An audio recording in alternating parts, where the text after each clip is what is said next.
Welcome to the Monday edition of Before You Bet. I am not Joe Osborne. Joe Osborne is still on vacation. I'm John Metler filling in for Joe Osborne here.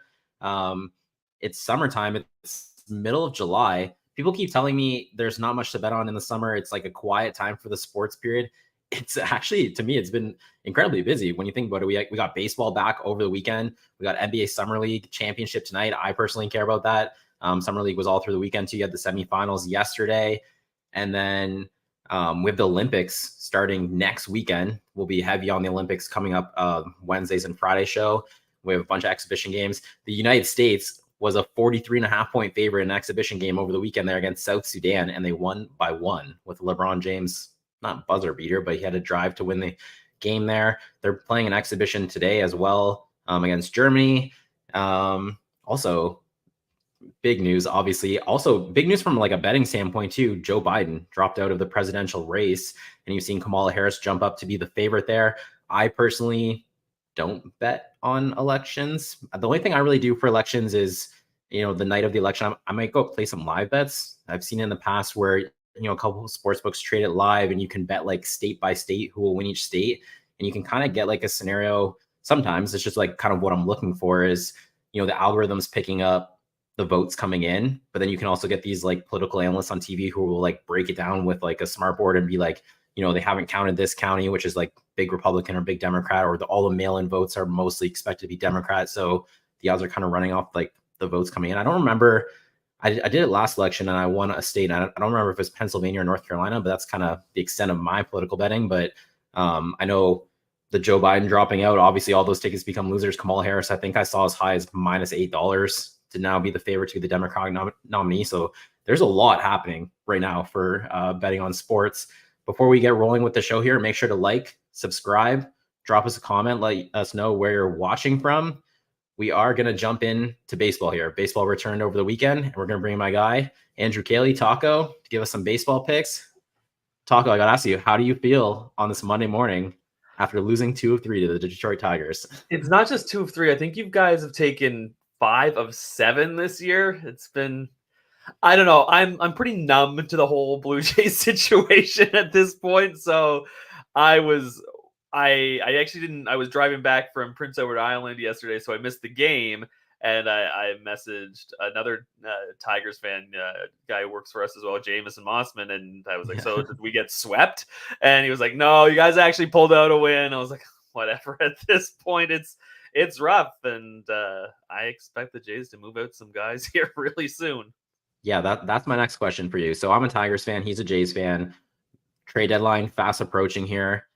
2 of the big names are from the Jays, where you're kind of expecting they might be on the move. Vladimir Guerrero Jr., Bo Bichette. 2 from the Tigers. Jack Flaherty, I think for sure will probably be traded. And then Tariq Skubal's kind of, I saw John Morosi saying the Tigers had scouts at the Baltimore Orioles AAA game last night, watching Jackson Holiday and he named some other top prospects as well. It does kind of feel like Tariq Skubal might be on the move. They're kind of putting a little pressure on the front office here because they're kind of approaching 500 as well. They've had a little winning streak here. Is there like who do you expect? Do you expect someone to get moved? Is there a team that kind of like, if they made a move, is there like a marriage where, maybe Skubal to the Orioles? Does that make you all of a sudden love the Orioles for like futures? Do you want to kind of look at the trade deadline there for us? Skubal is the needle mover for me when it comes to the Orioles. The Orioles are, I expect, to be very aggressive sellers. And with that news that Morosi put out last night, the Orioles, where you could get them still at like +105, +110. Just last week when I did another podcast, and I thought they were that coming out of the break to win the American League East. And with that news, they've jumped to about -130. So that you're losing some of the value already. But if they do make some of those aggressive moves, I really like the Orioles. The Yankees are obviously going to make moves as well. They always do.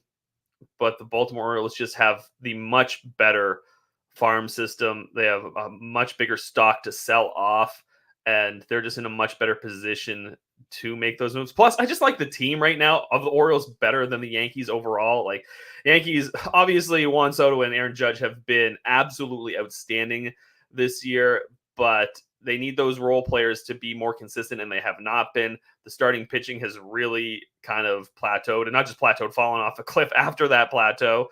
And obviously, like I said, they will make moves, but the Orioles are in better shape to do that. Minus 130, I think the Orioles are the bet to make in the American League. Another team I'm looking at is still the Texas Rangers, defending World Series champions. You can get them at 9-1 to still win the West. They are 5 games back. That's a sizable gap, but it's not unheard of for teams to make a move like that in the second half.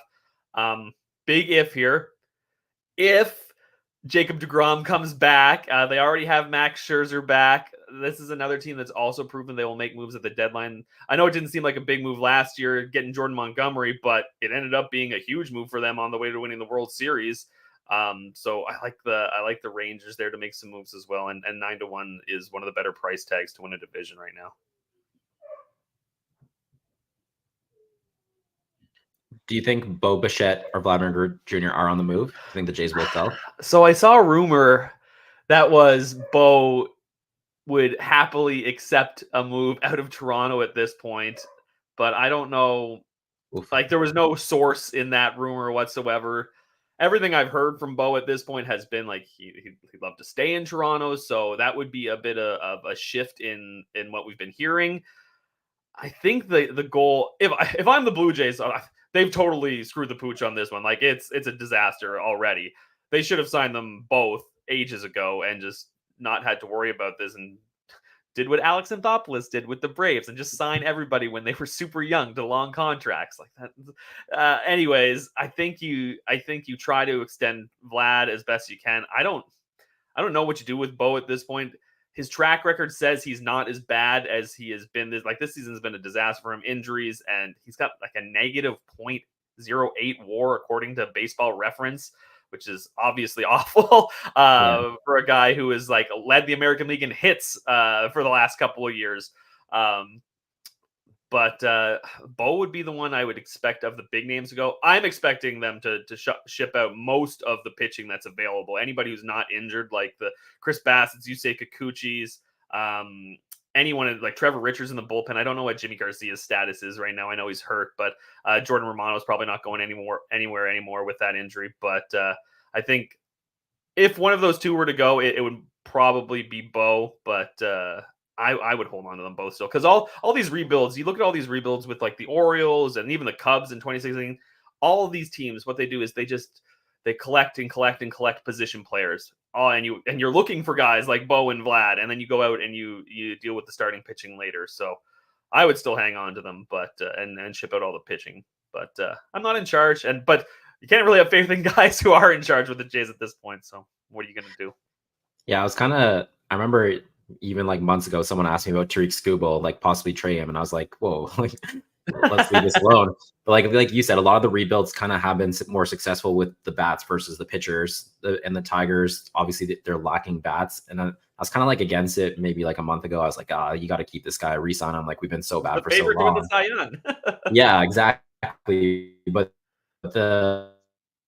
now, like, you also look at their draft for the Tigers. They went high school, Max Clark last year, and then just drafted a high school shortstop. So obviously, if the plan was to keep Skubal and re-sign him, I think those would have been college bats who could come up right away. Because if you pay Skubal, it's kind of those they don't really align. Like, your bats aren't coming up when you're paying him. So I actually do think Tariq Skubal will probably be on the move here for the Tigers, and they're gonna. I hope it's a haul. It better be a haul. If you're the Orioles, you're getting from a 1A ace immediately, right? So yeah, if you get Jackson Holiday out of it, I wouldn't hate that. So. Yeah, no, I know. All right, let's get rolling here with the picks. You have 3, I have 2. You want to give us your first one? What do you like for Randy Arozarena? Yeah, we got some afternoon baseball today. Yankees and Rays closing out a 4-game set. Randy started the season pretty much as poorly as you could. He was hitting below the Mendoza line until July, like at the start of July. But he's actually hitting .305 with a .984 OPS since June the 14th.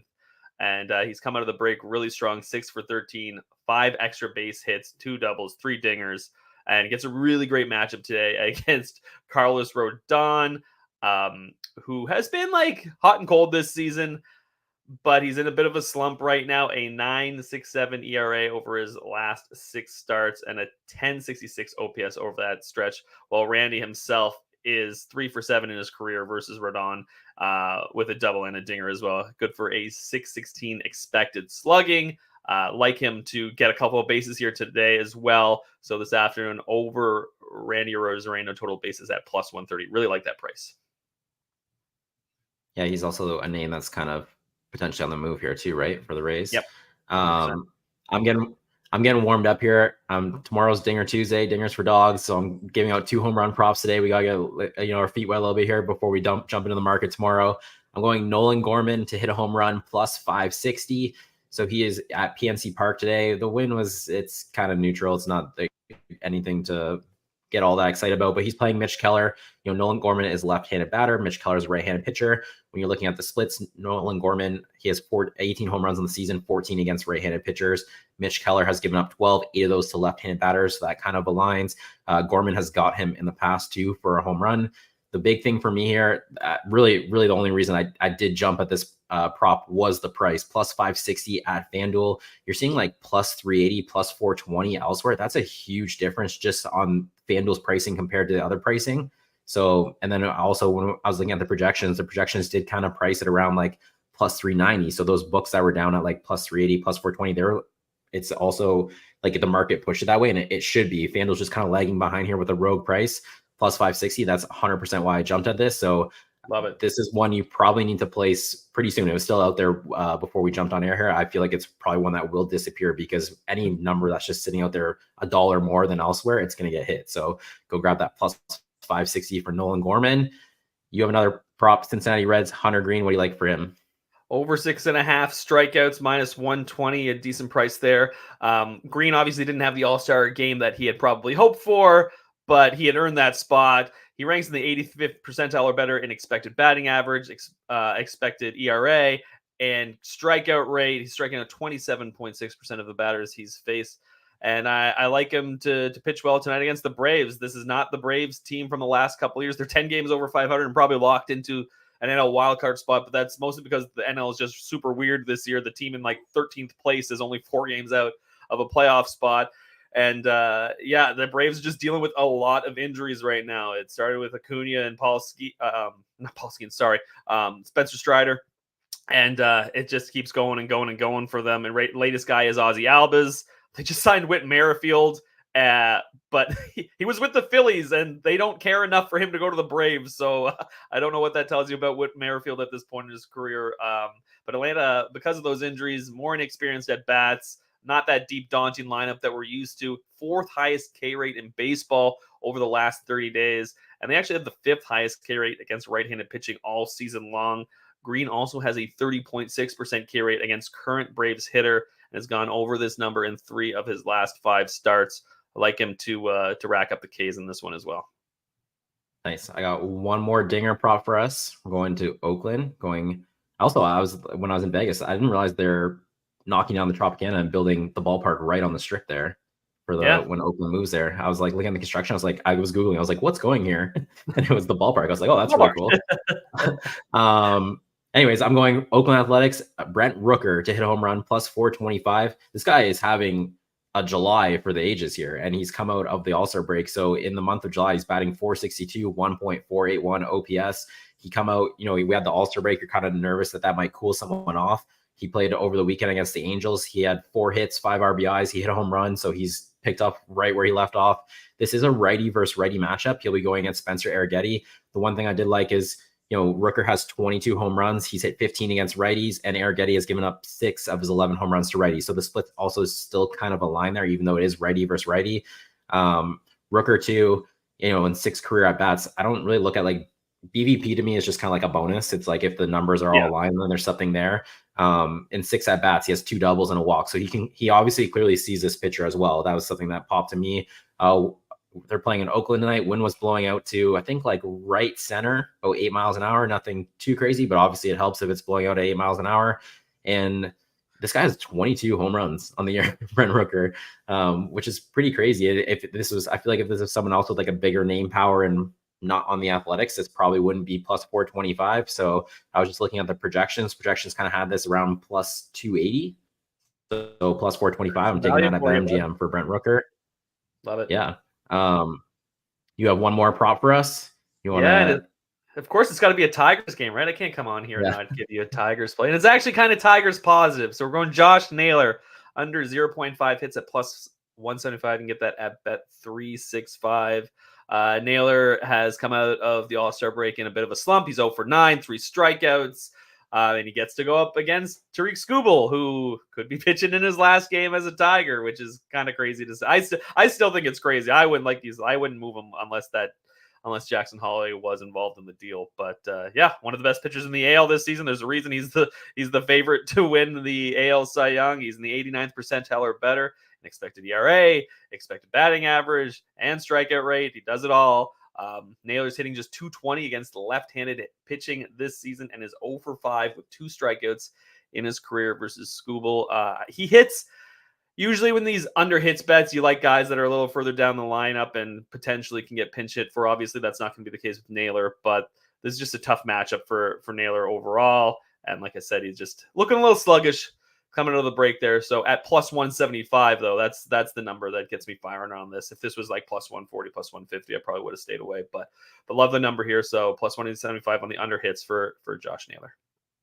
Nice. So hopefully Skubal hangs in there for this start and one more, because JB is coming down this weekend to watch some Tigers games with me at Comerica, and he's been nervous about it the whole time because he loves Skubal, and he's like, if Skubal gets traded before I come down for the weekend, he's like, I'm gonna be so disappointed. Hopefully Skubal hangs in there for 2 more starts, because I think it's the Twin Series Friday, Saturday, Sunday, so if he's pitching today, he should be in the Twin Series as well on the weekend. So hopefully that lines up for him. You want to let everyone know where they can follow you and what else you got going on this week? Most of baseball this week. You can follow me on Twitter at covers_Caley. That's CALEY. Blue Jays picks, whether or not I'm happy about them or not, they'll be out there and we'll be trying to hit some winners. Maybe not winning games, but we'll hit some RBI props and some total bases, strikeout props, all that sort of good stuff. And college football just around the corner as well. Got some new and exciting stuff coming for college football this year. So looking forward to that as well. Look for conference previews really soon, and maybe even some win totals here in the next week or so. Let's go. Did you buy the game 25? I did. I have a running back who plays for James Madison right now, but I can't get any time. I started as like a contributor, so like a 3-star prospect, not getting any time with the Dukes. So I don't think I'll transfer. I think I'll hold out for another season with the Dukes. Ben, I have an online dynasty already and an offline dynasty already as well. So who's the offline dynasty? Who'd you choose? Southern Methodist. Okay. I wish they were still a group of 5 program, but I'm going to rebuild the Pony Express here into a national title contender once again. I've been waiting a long time for this to come back, so I was very excited. Did you get it too? No, I gotta get a PS5 before I gotta get the game. So maybe once after the Olympics falls off. The thing is once I get it and I start playing, it's gonna be like a week straight of just like 24-hour sessions. So I gotta hold off for a little bit. Well, that's what I gotta finish up because I gotta go recruit right now, man. Yeah. Yeah. All right. Thanks for dropping in. Taco. Thanks for the MLB picks. Good luck with your bets today. Thanks, man. Good luck with your bets. So those are our 5 MLB picks. We do have one very, very important game for today on the schedule. NBA Summer League Championship between the Memphis Grizzlies and Miami Heat. And I'm rolling with the Miami Heat to cover the spread, plus 2.5. The Miami Heat, both teams have looked phenomenal in the Summer League here. I do like the Miami Heat just from, the Grizzlies. The Grizzlies, to me, they had Cam Spencer, Zach Edey. Zach Edey's now out. He hasn't played the last couple games. But I think this is one of those games where that could really hurt them, because the first round pick of the Miami Heat was Khalil Ware. He's been phenomenal in Summer League. He's been playing really, really good. He's a 7-footer on the inside. He does step out and shoot the 3. I don't think the Grizzlies kind of have like the interior presence to match up against Ware. And the one thing I do really like, about Ware with the Heat is that the 2 guards in the backcourt, Pell Larson and Isaiah Stevens. Isaiah Stevens was undrafted from Colorado State. He has, I think, 41 assists in Summer League. He's been a really, really solid point guard. He kind of looks like someone who would fall into that Heat culture, and you might see him in the NBA a couple years from now being someone who can contribute. I do like the Heat in this game. The Heat also popped, they were playing the Raptors, and they had a chance if they won that game and they they already had a good point differential, but if they won that game, they're going to advance to the playoffs. Only 4 teams advance to the playoffs. They came out with a defensive intensity in summer league. I am like so impressed that coaching staff could even get a group of players to play with that defensive intensity in summer league. It was pretty awesome to watch. I'm just rolling with the Heat culture here, plus 2.5. I do think no Zach Edey kind of hurts the Grizzlies in this spot, specifically against the Miami Heat. The other thing too, for the Grizzlies, the Grizzlies played, so this will be their 6th game in NBA Summer League in Vegas. The Grizzlies played in Salt Lake City before even coming to Vegas. They played a couple of games there. You're now like 8-9 games deep, and like this is a back-to-back. The semifinals were yesterday, and the Grizzlies, they played Gigi Jackson like 35 plus minutes, and Jalen Wells was, I think, 38 minutes, and Scottie Pippen Jr. was up there. You're getting pretty deep into like a lot of games here, where the Heat have kind of been the opposite. They've only been in Summer League and in the Vegas portion of the Summer League, and they've had quite a few blowouts. Even like their game before the semifinal, they absolutely destroyed the Raptors by 40 points. So like their guys, pretty much their whole team played like around like 20 minutes and stuff. I've seen a lot of teams struggle in the Summer League here on the back-to-back. So I'm going Heat plus 2.5. Summer League championship game of the day. We'll be back Wednesday, me and Jingles, and Friday. Joe's off all week. There's going to be a lot of Olympic basketball coming up coming up on Saturdays, the first round of games. Canada plays Greece, and then on Sunday, USA plays Serbia. So make sure to check us out for all the upcoming Olympic coverage. Make sure to subscribe to the show. Let us know where you're watching drop some comments. Message me on Twitter if you have any hot Olympic takes. I know I'll save it for Wednesday, because I'm pretty excited to break down these Olympic things. We have the 5 MLB bets. Miami Heat Summer League Championship, game of the day, in my opinion. Good luck with your bets today. This concludes the show. Enjoy your day. See you guys on Wednesday at noon.